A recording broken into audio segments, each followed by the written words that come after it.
77 777 7777 या संख्येतील पहिल्या 23 संख्या घ्यायच्या. किती संख्या घ्यायच्या? पहिल्या 23 संख्या आणि त्यांची बेरीज करायची. तर शतक स्थानी कोणता अंक येईल?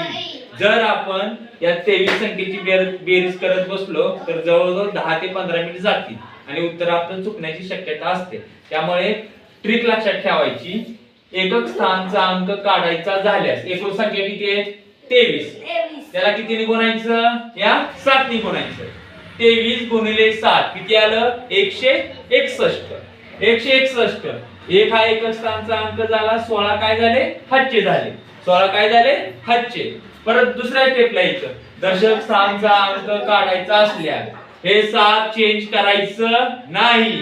23 च्या खाली एक आला 22. 22 गुणिले 7 टोटल आली 154 आणि वरचे हातचे विसरायचे नाही. 154 प्लस 16 154 आली 16 बरोबर 170. हातचे किती आले? 17. आता आपल्याला काय करायचंय?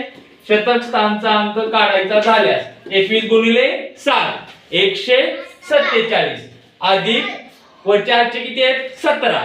टोटल किती आलं? 164. मला शतक स्थानचा अंक मिळाला. हे 16 हातचे झाले. पण आता 16 हातचे वापरायची काय गरज आहे का? नाही, कारण आपल्याला कुठपर्यंत विचारलाय? शतक पर्यंत विचारलाय. मग काय लिहिलं मी? 401. मग शतक स्थानचा अंक कोणता येईल? 4. समजलं? ओके.